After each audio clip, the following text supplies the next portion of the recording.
नमस्कार, मैं हूं शुभि मिश्रा और आप सभी दर्शकों का अन्नदाता कार्यक्रम में बहुत बहुत स्वागत करती हूं।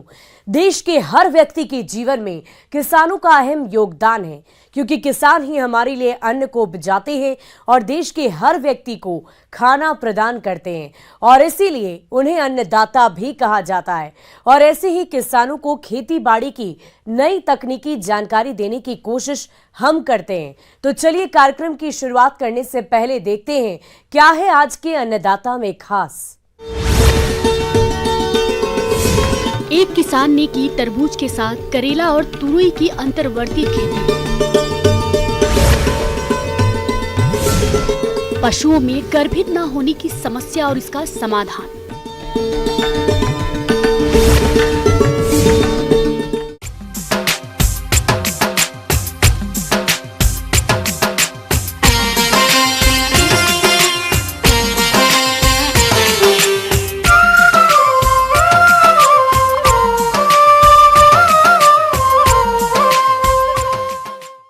किसान भाइयों, खेती में बढ़ती लागत के बीच फसल उत्पादन में कैसे अधिक पैदावार और लाभ लिया जाए, यह सोच हर किसान की है। बदलते दौर में किसानों ने न केवल खेती की पद्धति बदली है, बल्कि फसल उत्पादन का नजरिया भी बदल दिया है।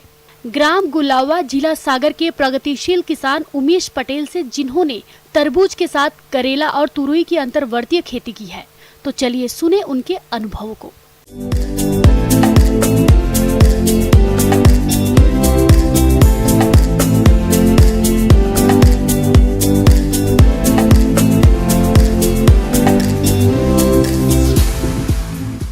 ये हम यहाँ पर खेती कर रहे हैं ड्रिप मल्चिंग द्वारा, तो उसके बारे में थोड़ी सी जानकारी साझा करेंगे। ये जो मैंने अभी आप देख रहे होंगे बैकग्राउंड में तरबूज की फसल लगी हुई है, इसमें मैंने गिलकी करेला मिक्स करके फसल लगाई है। ये थोड़ी सी अलग टेक्निक है इसमें। ये जो हम खेती कर रहे हैं आधुनिक पद्धति द्वारा कर रहे हैं, इसमें मैंने मल्चिंग ड्रिप इनका उपयोग किया हुआ है। तो ये टॉपिक वाइज मैं पॉइंट टू पॉइंट बताऊँगा। इसमें जो फसल लगी हुई है, पहले हम तरबूज लगाते थे ओनली, अभी इसमें हमने एक नया अपडेशन किया है कि तरबूज के साथ में हमने 2 अन्य नई फसलें जोड़ी हैं। तरबूज 60 दिन की अवधि वाली फसल है, तो उसमें क्या रहता है वो ख़त्म हो जाती है, बट इसमें हमने डिस्टेंस कुछ बढ़ा के गिलकी और करेला का उपयोग किया है। उसमें पद्धति अलग है, मैं तरबूज से बताता हूँ। तरबूज जब लगाते हैं तो 1.5-2 फीट के डिस्टेंस से तरबूज के प्लांट जो तैयार किए नर्सरी में वो लगा दिए। तो इससे क्या हुआ, हमारा समय बच गया। फिर उसमें हमने 3-3, 4-4 फुट के डिस्टेंस से साइड में एक होल किया, उसमें हमने एक रो में गिलकी, एक रो में करेला लगाया हुआ है। और फिर 10-10 फीट के अंतर से बांस गड़ा के उस पर सुतली और तांत धागा GI तार इनकी सहायता से जाला बना दिया। उस पर जो बल लगी गिलकी वाली, तो वो सेकेंडरी फसल ऊपर चली गई। अपने गिलकी में भी फ्लावरिंग और फ्रूटिंग आने लगी है, करेले में भी स्टार्टअप है और ये तुम्हारे तरबूज में भी है। तो इसमें अभी हमें कुछ ऐसा विशेष वो नहीं मिला कि एक दूसरे से फसल से नुकसान है, फ़ायदा ही है। और तरबूज ख़त्म होने के बाद इसका अच्छा लंबे समय तक उपयोग होता रहेगा। और जो खाद अपन तरबूज में चला रहे वही गिलकी में भी यूज हो रहा है। सेम ये जो बल वाली फसल रहती वो एक ही वैरायटी, एक ही परिवार समूह के हैं, इस वजह से तीनों में लगभग थोड़ा सा अपन इसमें खाद का मात्रा बढ़ा के रख रहे हैं। किसान भाइयों, कद्दू वर्गीय फसलों की खेती से अच्छा मुनाफा कमाने के लिए उन्नत तकनीक का इस्तेमाल जरूरी है, क्योंकि पारंपरिक तरीके से खेती करने पर पैदावार अधिक नहीं होती। इसलिए मल्चिंग और ड्रिप इरिगेशन तकनीक पिछले कुछ सालों से बहुत लोकप्रिय हो रही है, जिनका फसलों में प्रयोग करने पर बम्पर उत्पाद मिलता है। तो अभी बात करते हैं थोड़ी सी ड्रिप के संदर्भ में। जो पानी अपन खेत में फसल में पानी छोड़ते हैं वो खुला पानी रहता है, उसमें किसान को हर बार पानी खोलना अधिक मात्रा में या कम मात्रा में लगता है, लेकिन इसमें ऐसा नहीं है। इसमें कम पानी का समान रूप से उपयोग होता है। बूंद बूंद पानी जितना प्लांट को चाहिए रिक्वायरमेंट, उतना ड्रॉप वाइज जाता है। और इसमें अपन जो खाद छोड़ते हैं लिक्विड, वो भी डालते हैं इसी से। जैसे शुरुआती दौर में 19-19 खाद आपको ज़रूरत है, यूरिया की ज़रूरत है, फिर उसमें अगर कोई इन्फेक्शन, जिंक की कमी हो रही, बोरान, तो इस टाइप से मिक्स मिनरल खाद आते हैं वो छोड़ते हैं। फ्लावरिंग की स्टेज पे अलग, तो वो हमें क्या करना पड़ता है, जहाँ वेंचुरी सिस्टम लगा हुआ रहता है फिल्टर के पास में, वहीं से हम उसका रेशियो बना के 1 किलो खाद 100 लीटर पानी में सॉल्यूशन को मिक्स करके चलते हुए पानी में हम उसको छोड़ देते हैं।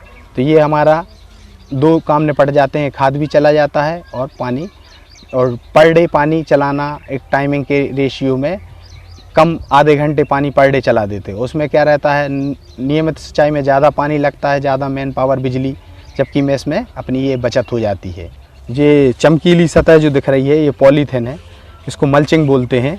इसके लगाने से खरपतवार नहीं होती है, पानी का इवोपरेशन नहीं होता, और इस पर कई रिफ्लेक्शन के कारण जो छोटे रूप पौधा जब तैयार होता है तो उसमें कीट व्याधियों का भी नियंत्रण हो जाता है। अभी पूरे खेत की ये घास निकालने में 4 आदमी रेगुलर लगे रहते और हर पानी पर घास नई नई प्रकार की उगती रहती, लेकिन इसमें वो सिस्टम नहीं है। ये पूरा घास का रुकाव है, जहाँ हमें फल के पास 1-1 फीट में घास नहीं चाहिए वहाँ पे नहीं है, बाकी साइड में होती है। तो एक बार हमारे पास छोटा पावर टिलर ट्रैक्टर है, उसकी सहायता से हम वो निकाल देते हैं फर्स्ट स्टेज पे, जब पौधा निकला और उसको हमने चला दिया। लेकिन फिर भी कुछ घास है जैसे पौधा के साइड से उग रही हैं, चौलाई, बथुआ या जे कनकी वगैरह, तो ये हम निकाल के ऐसे जड़ें साइड कर लेते हैं। उसके लिए थोड़ा देखना पड़ता है। बस इसमें विशेष ध्यान ये रखना है कि इसमें अपनी जो बलें हैं जो धागा पे जा रही हैं, तो जो मिक्स ना हो बलें आपस में, गिलकी तरबूज को ऊपर की ओर घूमते फिरते उनको ऊपर की ओर चढ़ाना है। किसान भाइयों, इन कद्दू वर्गीय फसलों में कीटों का प्रकोप अधिक होता है, जिनकी वजह से फसलें खराब होने लगती हैं और उत्पादन में कमी आने से किसानों को भारी नुकसान होता है। इसी बात को ध्यान में रखते हुए इस किसान ने कीटों के नियंत्रण के लिए क्या क्या किया, आइए जान लेते हैं। एक चीज़ और आपको बताना चाहूँगा, ये शुरुआती अवस्था में जो पौधा रहता है जब, तो इसमें एक लीफ माइनर लगता है, तो इसमें ये लाइनें सी पत्ते के ऊपर खिंच जाती हैं। एक्चुअल में क्या है, वो कीड़ा इस पत्ती के अंदर प्रवेश कर जाता है और इसका रस चूस लेता है। हरा पत्ता रहता है और सफ़ेद लाइनें बनती हैं, तो लीफ माइनर बोलते हैं इसको। जो शुरू में बताया था मैंने नीम तेल, उसका इसमें बहुत कारगर सही उपयोग रहता है, उसको डालने से ये काफ़ी कंट्रोल हो जाता है। अब जब फल आने की अवस्था रहती है तो तितली मक्खी जैसी, सोना माछी बोलते हैं, वो फलों पर बैठेगी और एक मक्खी लगभग 150 पौधों को शुरुआती में ख़राब करती है। तो उसके लिए मैंने इसमें गार्ड लगाए हैं, जैसे वो दिख रहा है, और ये तुम्हारे फेरोमोन ट्रैप वगैरह। उसमें क्या होता है, वो मक्खी जो नर मादा रहती है उसकी गंध से उसमें कलेक्ट हो जाती है। और इसमें हमने शुरुआती में नीम तेल का स्प्रे किया था, और अभी हम थोड़ा सा अगर बढ़ता है और मार्केट में जो अवेलेबल रहेगा जिस कंडीशन में, वो खाद दवाई का भी प्रयोग करेंगे। बाकी इसमें कीड़े और मच्छर की जो स्थितियाँ बन रही थी, उसके लिए मैंने इसमें गार्ड लगाए हैं, जैसे वो दिख रहा है, येलो ट्रैप लगाए हुए हैं। ये येलो स्टिक कार्ड है, इसमें एक ग्राफ बना रहता है, इसमें देखते हैं अपन 2 सेंटीमीटर बाई 2 सेंटीमीटर का एक ब्लॉक बना रहता है, उसमें कितने कीट आए हैं, कितना परसेंटेज इसको वो डिस्टर्ब कर रहा है। तो उसके लिए अपन उस हिसाब से कैलकुलेशन बना के और उतनी मात्रा दवाई प्रयोग करते हैं। 3 लीटर में 1 ml दवाई का घोल बनाकर वो स्प्रे कर देते हैं। अभी जैसे बात कर रहे थे लेबर की, तो हमने इसमें लेबर भी घटाया है और फ़ायदा मुनाफा जो बढ़ाया है। मुनाफा कैसे बढ़ाया, गिलकी अपनी अलग टाइम पे टूटेगी, तरबूज अपना अलग टाइमिंग रहेगा और करेला का अलग रहेगा।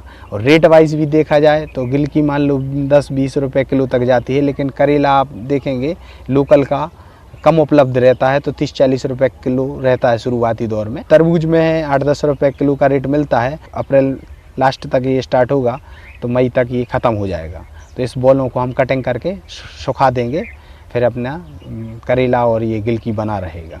यही है मिश्रित खेती का फ़ायदा कि सभी किसान इसमें करें और लगाएं। अभी हम इस फसल को हटाने के बाद उसकी तैयारी करते तो 2 महीने पीछे हो जाते, वो फ्रूटिंग फलिंग हमें अभी प्राप्त हो जाएगा अप्रैल लास्ट से।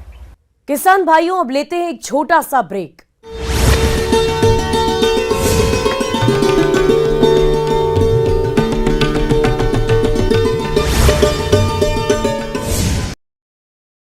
भोपाल में जोन 11 के SHO पर भड़के विश्वास सारंग, क्षेत्र में गंदगी देख मंत्री ने लगाई फटकार, अफसर पर कार्रवाई करने के दिए निर्देश। बीजेपी विधायक नारायण त्रिपाठी की नई पार्टी बनाने पीसी शर्मा का बयान, कहा पुराने लोगों को बीजेपी में नहीं मिल रहा महत्व, लोग नया रास्ता तो ढूंढेंगे। जिनमें कथावाचक प्रदीप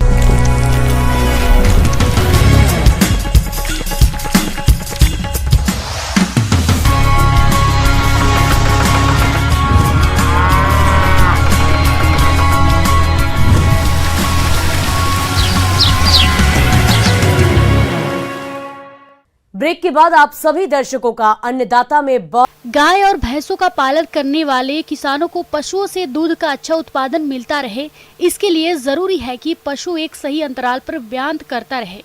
लेकिन कभी कभी किन्हीं कारणों से पशु को गर्भित होने में समस्याएं आने लगती हैं, जिससे पशुओं के व्यायाम में अंतर बढ़ जाता है और पशुपालकों को नुकसान होता है। तो ऐसी समस्या पशुओं में क्यों आती है और इसका समाधान क्या है, इसकी जानकारी दे रहे हैं पशु चिकित्सा विज्ञान विश्वविद्यालय जबलपुर के डॉक्टर अभिषेक बिसेन।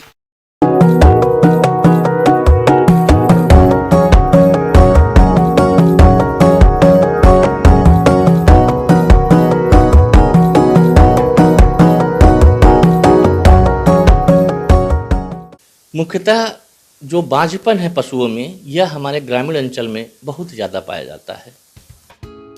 प्रदेश में पशुओं के समय पर नहीं बयाने की समस्या आमतौर पर देखी जाती है। पशुपालक भाइयों, आपके पशु समय पर ही नहीं बयाएंगे तो आपके द्वारा की गई सारी मेहनत बेकार चली जाएगी। तो सबसे पहले जानते हैं डेयरी पशुओं में गर्भधारण न करने और बार बार ताव में आने के कारणों के बारे में, जो इस प्रकार से हैं। जानवर को शुरू से उतना फीडिंग नहीं दे पाते हैं, जिसके कारण कि उनके आर्गन डेवलप हों, सही से वो गर्मी में आए। कम से कम 2/3 ऑफ द बॉडी वेट जो कहा जाता है, अगर 500 किलो का जानवर है तो कम से कम 280 किलो के करीब वो पहुँचता है, तब उसमें हम कृत्रिम गर्भाधान या नेचुरल सर्विस कराना चाहिए। लेकिन गांव में क्या होता है कि हमारे पास मिनरल मिक्सचर की कमी होती है, अच्छे हमारे पास उनके देने के लिए चारे का उत्पादन नहीं होता है, कुछ भी जो मिलता है सूखा भूसा इतना एनर्जी और प्रोटीन नहीं दे पाता है, जिसके कारण कि हम जानवर सही टाइम पे गर्मी में आए और सही टाइम पे अपना बॉडी वेट गेन करे। ऐसे जानवर को हम कह देते हैं कि ये जानवर बांझपन का शिकार है, इसमें बांझपन नहीं हो रहा है। दूसरी चीज़, अगर जानवर सही से उस प्यूबर्टी लेवल तक उस बॉडी वेट को गेन कर लेता है, तो भी समस्या आती है कि वो गर्मी में नहीं आ रहा है। गर्मी मेनली आती है, ये हार्मोनल डिफिशिएंसी कारण होती है, जिसके कारण कि जानवर गर्मी में नहीं आ पाता। डेयरी पशुओं में गर्भधारण न करने और बार बार ताव में आने के कारणों के बारे में, पशुओं के संतुलित आहार में कमी, पशुओं में परजीवियों की समस्या, पशुओं का लंबे समय से बीमार होना, पशुओं का सही समय पर गर्भधारण नहीं करवाना, पशु के प्रजनन अंगों में विकार होना, ऐसे कई कारण हैं जिससे पशु समय पर गर्भधारण नहीं कर पाते। सबसे पहले तो हम उसका बॉडी वेट चेक करते हैं कि इतने बॉडी वेट का हुआ है कि नहीं हुआ है, पहली चीज़। दूसरी बात, हम ये ध्यान रखते हैं कि इसकी डिवर्मिंग हुई है कि नहीं हुई है, क्योंकि जब हम कहीं का भी चारा खिलाते हैं तो उसके कारण हमारे कृमि जो है पेट में पहुंच जाते हैं, जिससे कि उनका बॉडी वेट गेन करने में बहुत समस्या आती है। पहले डिवर्मिंग कराते हैं, फिर मिनरल मिक्सचर सप्लीमेंटेशन करते हैं, अच्छे चारे को देते हैं। उसके बाद जानवर गर्मी में नहीं आता है तो हम डिफरेंट प्रोटोकॉल बने हुए हैं जो कि जिस पे हम काम करते हैं। पशुपालक भाइयों, यदि आप अपने पशुओं का सही समय पर गर्भधारण करवाते हैं तो न केवल पशुओं को देखभाल के खर्चे से बच सकते हैं, बल्कि इनसे अच्छी आय भी ले सकते हैं। जरूरी होता है कि अगर जानवर गर्मी में नहीं आ रहा है, सबसे पहले हम जाते हैं, जानवर को चेक करते हैं पर रेक्टल विधि के द्वारा।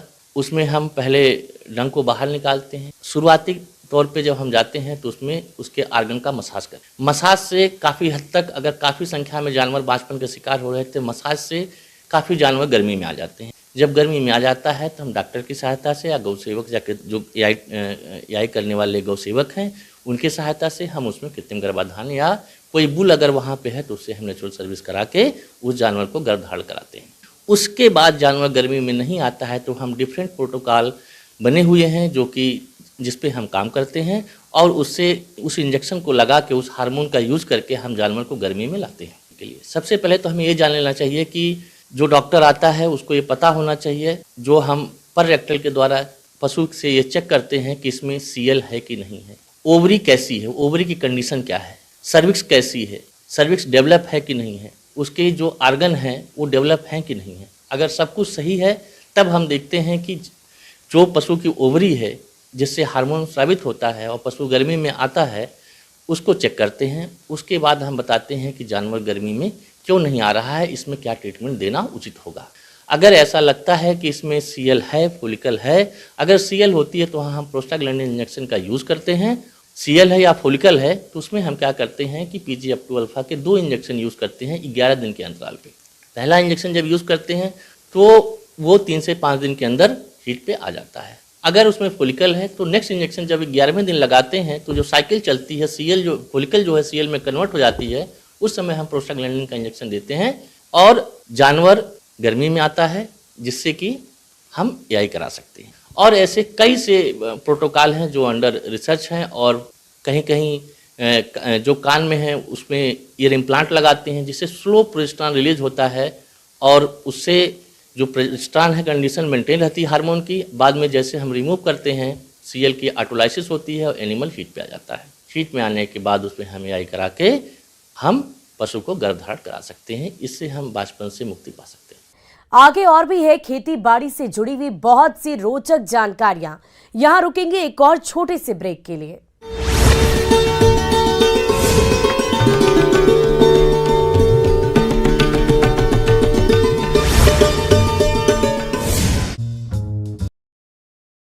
भोपाल में जोन 11 के SHO पर भड़के विश्वास सारंग क्षेत्र में गंदगी देख मंत्री ने लगाई फटकार, अफसर पर कार्रवाई करने के दिए निर्देश। बीजेपी विधायक नारायण त्रिपाठी की नई पार्टी बनाने PC शर्मा का बयान, कहा पुराने लोगों को बीजेपी में नहीं मिल रहा महत्व, लोग नया रास्ता तो ढूंढेंगे।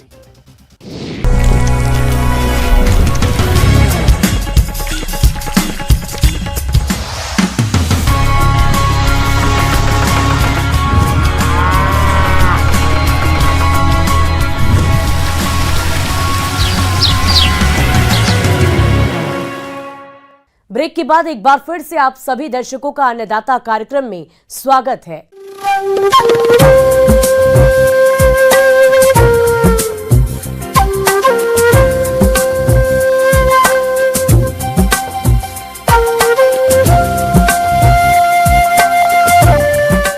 किसान भाइयों, मौसम निश्चित रूप से फसलों की सफलता या विफलता का निर्धारण करने वाला सबसे महत्वपूर्ण कारक है और इसीलिए मौसम विभाग के रिपोर्ट पर साप्ताहिक कृषि सलाह कुछ इस प्रकार है।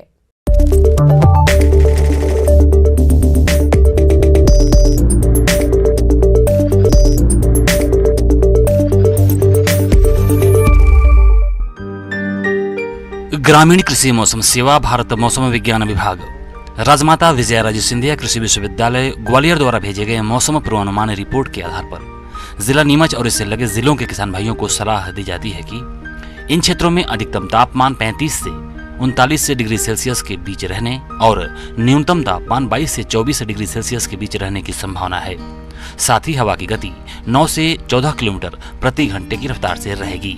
ऐसे में इन क्षेत्रों के किसान भाइयों को सलाह दी जाती है कि पककर तैयार गेहूं की फसल की कटाई शीघ्रता से करें व कटी हुई फसल को खलिहान में धूप में उचित नमी स्तर पर सुखाकर गहाई करें। गेहूं का सुरक्षित भंडारण करें। फसलों की कटाई के उपरांत खेत में कच्चे अवशेषों को जलाएं नहीं, बल्कि जुताई करके भूमि में दबाएं। उससे भूमि में जीवांश और पोषक तत्वों की मात्रा बढ़ेगी और प्रदूषण भी नहीं होगा। लहसुन फसल के पूर्ण परिपक्व होने पर खुदाई करें। खुदाई करने के पश्चात हवादार स्थान पर भंडारित करें। मौसम को ध्यान में रखते हुए टमाटर के फलों को फली छेदक कीट से बचाव के लिए किसान खेत में पक्षी बसेरा लगाएं व कीट से नष्ट फलों को इकट्ठा करके जमीन में दबा दें। साथ ही फल छेदक कीट की निगरानी के लिए फेरोमोन ट्रैप 2 से 3 ट्रैप प्रति एकड़ की दर से लगाएं। मिर्च और टमाटर की फसल में इस समय लीफ कर्ल यानी चुर्रा मुर्रा रोग आने की संभावना हो सकती है। अतः दिखाई देने पर इसके नियंत्रण के लिए थायोमेथाक्साम 25 DG की 100 ग्राम मात्रा 500 से 600 लीटर पानी में घोलकर प्रति हेक्टेयर की दर से छिड़काव करें। बैंगन की फसल में तना भेदक व फल वेदक मक्खी से बचाव के लिए प्रभावित फलों को तोड़कर जमीन में दबाकर नष्ट कर दें व अधिक मात्रा में इन कीटों का प्रकोप हो तो स्पाइनोसेट दवा 48 EC की 1 मिलीलीटर मात्रा प्रति 4 लीटर पानी के हिसाब से घोल बनाकर छिड़काव करें। लौकी, तोरई, कद्दू, ककड़ी में लाल कीड़ा यानी रेड पंपकिन बीटल दिखाई देने पर इसके नियंत्रण के लिए मिथाइल पैराथियान 2% धूल का भुरकाव करें। इस समय गोभी व बंद गोभी की फसल में माहो कीट की संभावना हो सकती है, अतः दिखाई देने पर इनके नियंत्रण के लिए नीम का तेल 1.5 से 2 लीटर 500 से 600 लीटर पानी में घोलकर प्रति हेक्टेयर की दर से छिड़काव करें। संतरे के बाग में कॉपर ऑक्सीक्लोराइड की 2.5 ग्राम मात्रा प्रति लीटर पानी के हिसाब से घोल बनाकर छिड़काव करें और बोर्डो पेस्ट से पुताई करें। पशुओं को साफ और ताजा पानी दिन में 2 बार दें, साथ ही साथ हरा चारा दें। बाहरी परजीवियों से बचाव के लिए ब्यूटॉक्स का उपयोग करें। पशुशाला की नियमित सफाई करें। 1 लीटर पानी में 5 मिलीलीटर फिनाइल मिलाकर फर्श की सफाई करें। बकरियों में PPR रोग के नियंत्रण के लिए टीका लगवाएं। गर्मी से बकरियों की सुरक्षा करें। बकरियों को हरा चारा, साफ पानी एवं सूखे स्थान पर बांधें एवं परजीवियों से बचाव के लिए जरूरी उपाय करें। मुर्गियों में रानीखेत बीमारी के नियंत्रण के लिए टीका लगवाएं। चूजों को 7 दिन की अवस्था पर टीकाकरण करवाएं। मुर्गे और मुर्गियों को मिनरल मिक्सचर और साफ एवं ताजा पानी दें।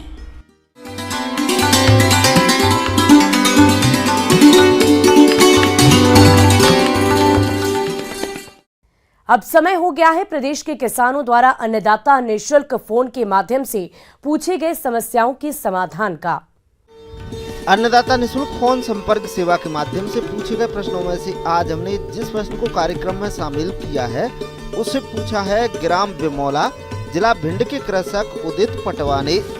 ये फसलों को आगजनी से बचाने के उपायों के बारे में जानकारी चाहते हैं। तो उदित पटवा जी, आपकी जानकारी के लिए प्रस्तुत है कार्यक्रम का ये अंश।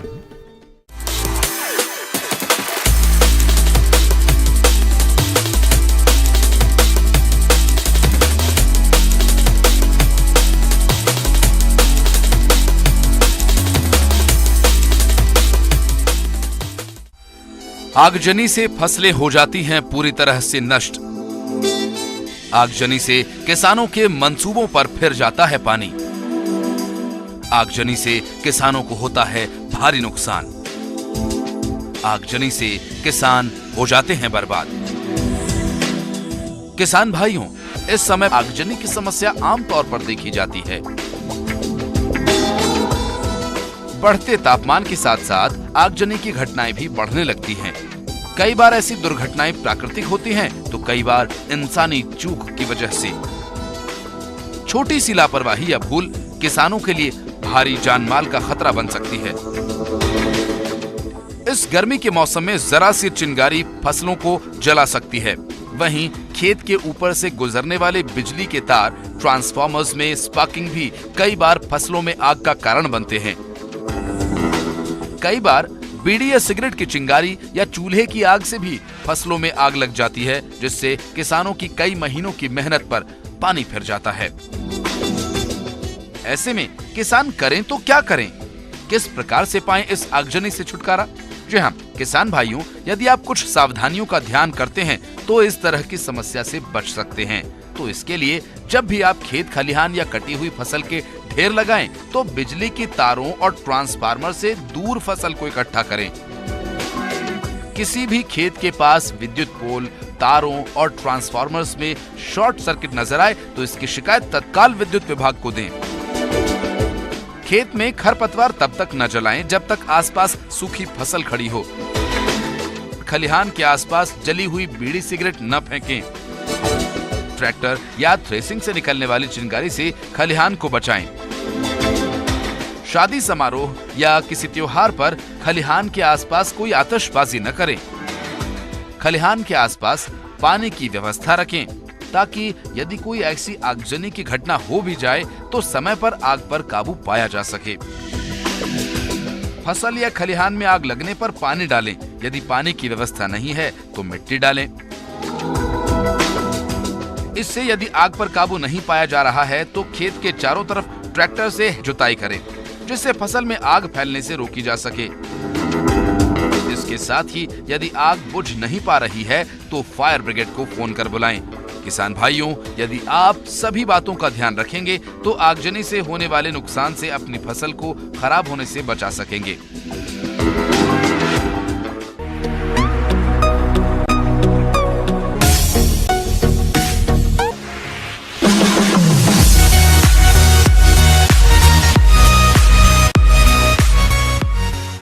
और अब देखते हैं राज्य की कुछ चुनी हुई मंडियों में क्या रहा है प्रमुख फसलों का दाम।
किसान भाइयों, कृषि संबंधित समस्या और सुझावों के लिए आप हमें इस पते पर संपर्क कर सकते हैं। प्रोड्यूसर अन्नदाता, news 18 Madhya Pradesh Chhattisgarh, Ramoji film city Hyderabad 501512। साथ ही आप हमें ईमेल भी कर सकते हैं।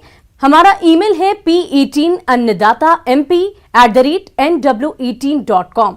इसके अतिरिक्त आप हमें निःशुल्क हेल्पलाइन नंबर 180088921663 पर सोमवार से लेकर शनिवार सुबह 10 बजे से शाम 4 बजे के बीच संपर्क कर सकते हैं। अब समय